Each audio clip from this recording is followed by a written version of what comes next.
Ferrari is officially planning to go carbon neutral by 2030 with a massive $200 million investment in an e-factory in the heart of Italy. You heard that right, folks. The most profitable automaker on planet Earth, selling just a mere 10,000 cars a year, is planning to go all in on electric powertrain. Having just been announced in 2022, the company has surprisingly quickly turned around this factory on a 30,000 square mile land in Maranello, Italy. And it is expected to produce the company's very first all-electric supercar starting 2025. What's more is that this building isn't just going to be an EV building, but also support almost every mass market product the company builds with a hybrid assembly line, a first of its kind in the industry. Is the prancing horse losing its way, or are they making the right decision by investing in the electric future? Well, folks, that question is exactly what we're going to try to address in this video. And well, what better way to start things off, folks, than by first addressing what even the factory actually is. What makes this factory electrified is not only what's going to be inside of it, but also what's going to be outside of it. The roof of this specific factory is going to be lined with 3,000 solar panels, harvesting 1.3 megawatts of power, or 10% of the total energy requirements. Not only that, but there's going to be recycled rainwater for irrigation and restroom facilities, and a commitment to trade gas-burning plants for certified green energy power plants by the first quarter of 2025. These power plants are going to be powered using Bloom Energy's solid oxide hydrogen fuel cell that run on more reliable and cleaner natural gas instead of coal or oil. Designed by renowned Italian architect Mario Cucinelli, this building from Ferrari is unlike any assembly plant we have seen before. Elevator carriages move vehicles in various stages of assembly through glass towers with no exposed cables or pulleys. In fact, there is no exposed industrial anything really, and before the automated guided vehicles and robot arms to move heavy components form, you could have sworn that this was a Silicon Valley technology space.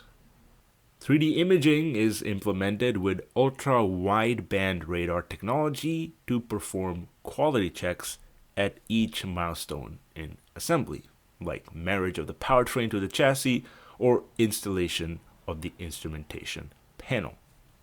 This technology can detect spatial tolerances of components automatically or even monitor when tools are missing or improperly stored. These might not seem like impressive feats of manufacturing, at least right now, but add up big time in making Ferrari one of the most profitable companies on planet Earth. And well, how profitable, you may ask? Well, quite a bit, folks.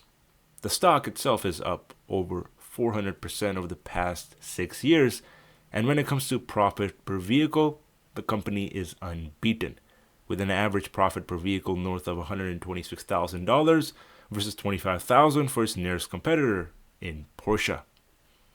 The company makes so much money, as a matter of fact, that it decided to increase its annual production from 10,000 units to 14,000 units for 2023 in a bid to get more cars on the road and increase some sponsorship revenue. This would obviously hurt the profit per vehicle number, but because the company is so far ahead and has such a strong foothold on the luxury performance market, the company can afford that with no major damage. Because as it turns out, only 14% of Ferrari automobiles' total revenue comes from sponsorships like Formula One. And what's icing on top of the cake is the fact that Ferrari CEO expects the company to maintain its profit margins over the next few years, even as the company transitions to hybrid and a fully electric platform. And the reason for that, folks, as it turns out, is simple mathematics. You see, performance supercars don't necessarily need large batteries for a long range. That is typically reserved for family hauling vehicles like your SUVs or sedans that people are supposed to use on a day-to-day basis. Instead, what these cars require is performance and a luxury cosmetic. That is, at the end of the day, what lures customers into them, not necessarily the individual component cost. And as it turns out, folks, that would be a lot easier to do on an electric vehicle, especially at scale, given the fact that supercars don't need big batteries, which are the biggest cost contributor. Instead, even steadfast performance of 0 to 60 of, let's say, 2 seconds is plenty for most enthusiasts who are buying these vehicles on a day-to-day basis. Ferrari can essentially keep the same mantra of beautiful design, sleek performance, and rarity, and still keep the same profit margins even if they transition to electric.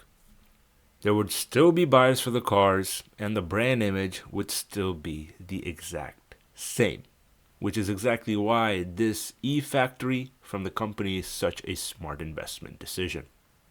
Ferrari expects its electric models and hybrids to account for 60% of its product offering by 2026, while by 2030 it aims for 40% full electric, 40% hybrid, and 20% internal combustion. As part of its heritage, the company is obviously going to continue manufacturing engines with V12s and even V8s, but as it turns out, electric powertrains are yet still to come. And in this time, much bigger quantities than expected. As we've seen many times over the past few years, the all-in approach from North American automakers specifically has backfired too many times, leaving many of the public confused and a lot of money wasted. Startups have failed left, right, and center, so it's really important to see strategies that mix both sides gently, especially from a brand of so much heritage. Hopefully this will lead to lower cost technologies and work our way up towards the cheaper $25,000 electric car we all are waiting for here in the States. No one can really copy Ferrari's approach exactly, but it sure has the right idea when it comes to being prepared rather than gambling. But as usual, folks, that is just my take on the situation. Let me know your thoughts on Ferrari's new e-factory down in the comments section below. And thank you very much for watching. Take care.